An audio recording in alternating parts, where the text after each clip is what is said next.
Agatha All Along, Season 1. This will be a full spoiler review. I have a review up on soundandbettermyhead.com. Shouldn't be any spoilers in there. There may be a couple things that you probably would have seen from the trailer, so I don't think there's anything, too bad in there. I ended up giving this a 3.5 out of 5. I think there were points where it really worked, but there's a lot of stuff that just fell flat, so it's like kind of dragged it back down a little bit in the rating. Show's definitely a follow-up of WandaVision, so if you didn't see WandaVision, the show's probably not going to make any sense whatsoever.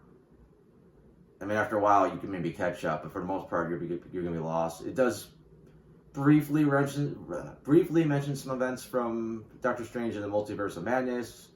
Spoilers for that.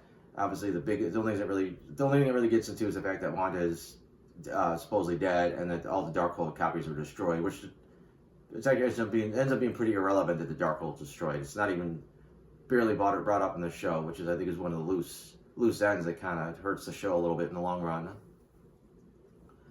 But the plot's about what you see in the trailer. Agatha's still in the spell that Wanda cast on her. She gets out of it, and she takes a coven of witches, and she's trying to go down something called the Witch's Road, which promises like great power for whoever makes it to the end. And then you just got the different trials. So that's the gist of it. Obviously, there's a little bit more to that. We've seen in the trailers that the fantasy has changed. Originally, she was stuck in the nosy neighbor kind of 1950-ish character, but now it's a detective show. I was actually kind of having fun with the detective show in the beginning. Like it was a little slightly cheesy, but I was kind of into it because there's this air of mystery to it, and she's trying to figure out what's going on. When it ended, I was a little bit slightly disappointed. Not sure why Agatha saw herself as a detective. Like it's just, she's basically an evil witch. So it's kind of weird she sees herself as like a good guy and trying to solve crimes. But then again, like I said, she's broken out of the spell, and she gets her coven, and we go basically into the trials. And this is where the show I think is a little bit more hit and miss. The first trial makes a lot of sense. It's a trial for a potions witch, and it's basically her trying to find an antidote for a poison that they were all poisoned with. That's fine. That worked great.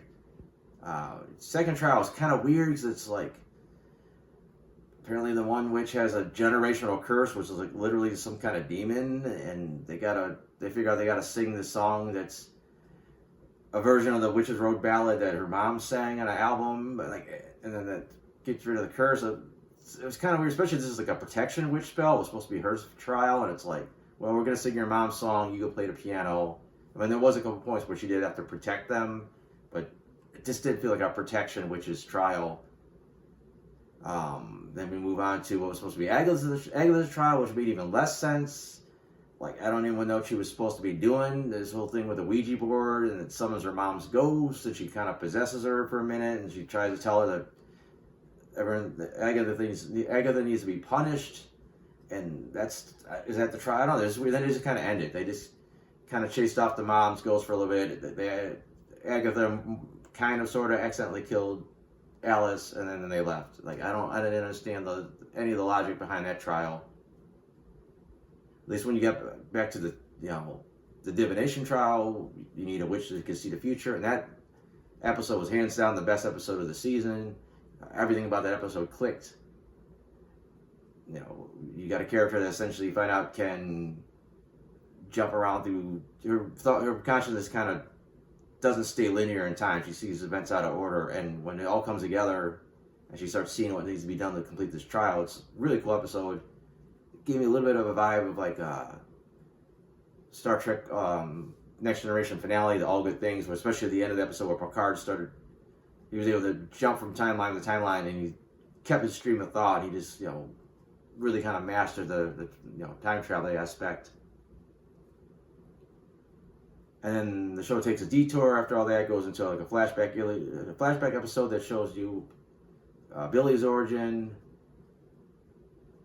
And then you move on to the final two episodes. The second to last episode everything about it felt like it was a finale. Like, I think it's got to be the reason they had both in the same night, because I think other people would see this and think the show was over, and they wouldn't watch the next week.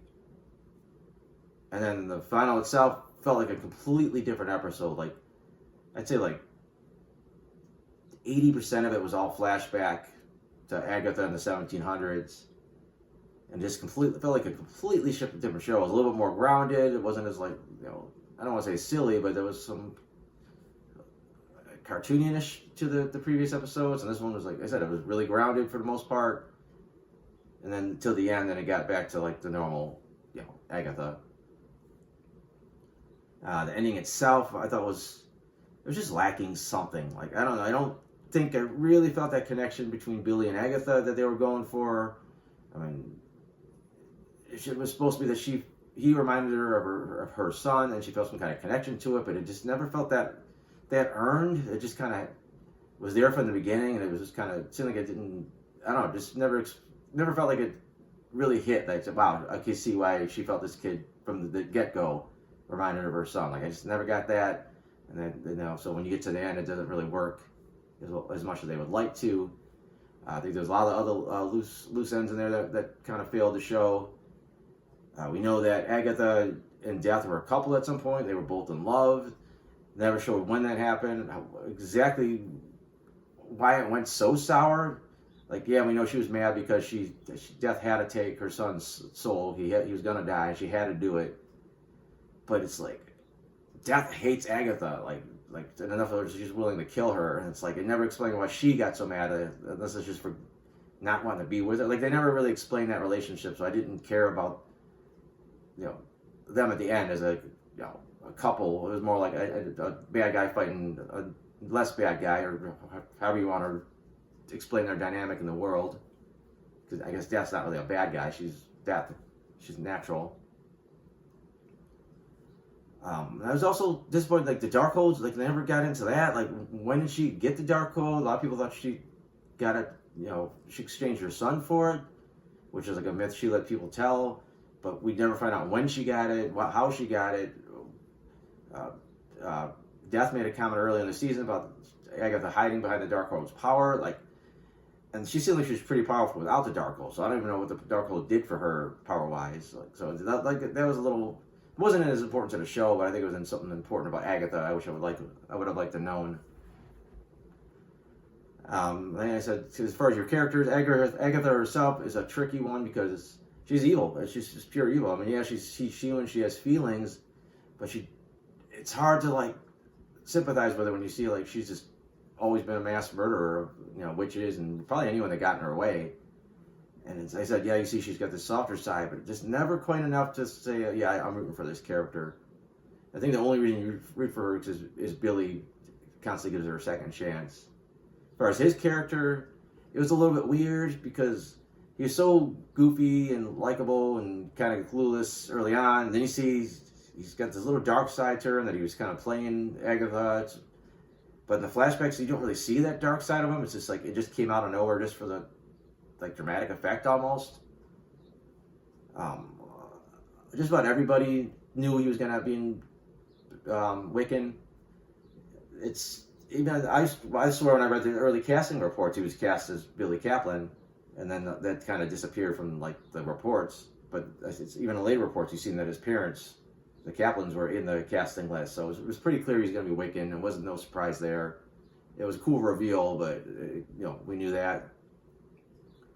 It was also revealed that there was a Funko Pop that looked like the Rio Vidal character, and it listed her as Death, so a lot of people knew ahead of time that she was Death. I don't know if I would have figured it out watching the show on my own, but I knew going in, that she was Death, or assumed it. I never heard anyone flat out say she was Death, but it was heavily hinted that everyone knew she was Death.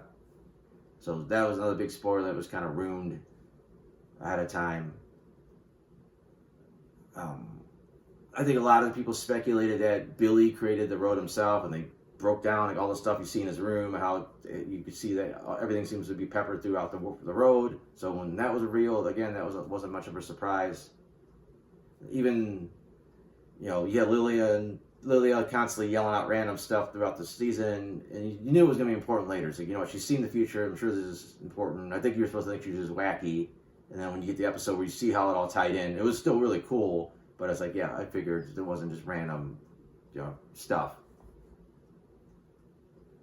The show itself, it looked good, but I said, and it was intentional because everything in The Witch's Road was created from a teenager's imagination, and it almost had like a Wizard of Oz vibe to it, like a fake background and models, but a little bit better quality than the Wizard of Oz. I said, which was intentional, and it kind of worked. I thought all the trials all looked pretty cool, like, different eras and like new costumes for everybody, and everybody looked really cool every time they got new looks. They went with practical effects a lot, from what I understand, which is fine for what they were doing. They did obviously have to use some CGI here and there. So I think everything usually looked pretty good. I like Death's look for the most part. I know in the comics she's either got a pretty girl's face or like a skull. Here she would usually be, human, or they would do this thing where just the lower half of her face was a skull. Kind of would like to at least see one shot where she went full skull, but that's fine.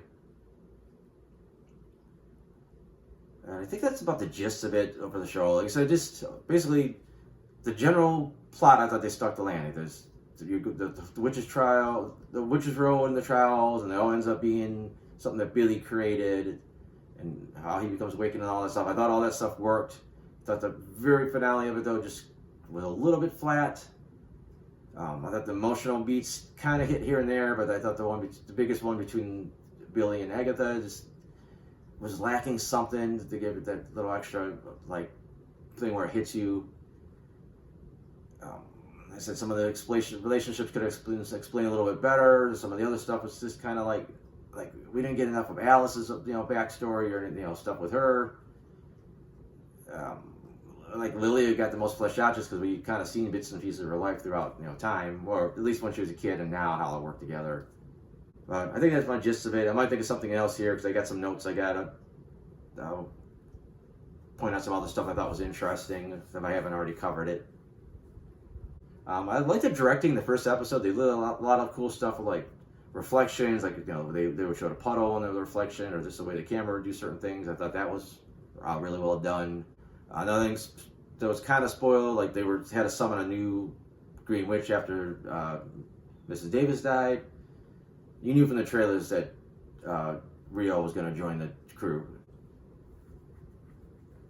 I liked Billy's costume as Maleficent. I didn't think Agatha's Green Witch looked as cool, or any of the witch costumes. We had the Good Witch, and we had the old Crow Witch from, I think, Snow White or Sleeping Beauty or whatever. I didn't think any of those looked as cool. Especially the hit the deck moment. I thought there was going to be this big dramatic thing, and it was just like, it was so quick. It's like, okay, that's it. Very shocked to see Wiccan already show up in his costume. I don't know where that came from. He just suddenly he's in full superhero costume. And we go to the finale, which I said the whole thing is this big flashback, and it just felt so different than everything else before it. That was really interesting that the Witch's Road song was just something that her and her son just kind of pieced together the past time, and it just kept changing and evolving. I mean, at first it was like the winding road, and eventually it became, the ballad, and then people thought it was something real. So I thought that was a cool twist. It never existed. It was just something that she had made up, and then used that to her advantage. An awesome montage where you hear the song being sung, and it shows all these times in history where Agatha would take witches. The song wouldn't work. She'd all accuse them of, losers and whatever and weak, and then they would attack her, and she would kill them and take their powers. And then tying that into that's exactly what she had planned to do in the second episode, was kill this new coven, which now makes sense. I never understood why she was supposed to take Billy on the road with her, but then she sent him upstairs, and I realized she was sending him upstairs to protect him because she was going to kill everybody else. And that gives us the ghost Agatha. I didn't think she looked that great, but it is a comic accurate thing, and there's a point where Agatha does die, and she becomes a ghost, and she continues to help, guide people. Then another loose end, like we do see Billy finally get home. We see him. His parents were concerned about him because he was gone for like a day straight. He's all cut up now, and then they just kind of glossed over it. He's like, "Oh, I'm gonna go clean up." No idea what he told his parents happened. No idea what he told his boyfriend, because his boyfriend had some idea he was investigating, you know, Agatha and Westview, but they just kind of drop all that. And like I said, the end is just kind of like, all right, him and Agatha are just kind of make an alliance, and they're going to go out and find Tommy, and just kind of leaves it at that. So I don't know. That's about it. Like I said, I enjoyed the show. You know, I thought there were points that were disappointing. Like I said, I thought the trials were going to be better. In hindsight, yeah, it's something that the team just kind of made up, you know, subconsciously, but still, it doesn't mean the writers could make them a little bit better. But the overall story worked for the most part, except I thought the ending was just lacking a little bit of punch. There was just something not there at the end that could have just, you know, okay, that's perfect. You know, that's a perfect ending. But other than that, like I said, I have a spoiler-free version of this review up. I have other reviews for TV shows, movies, a couple video games. I got some comic strips. Those are all at soundedbettermyhead.com. If you want to check that out, that's awesome. Other than that, thanks for watching.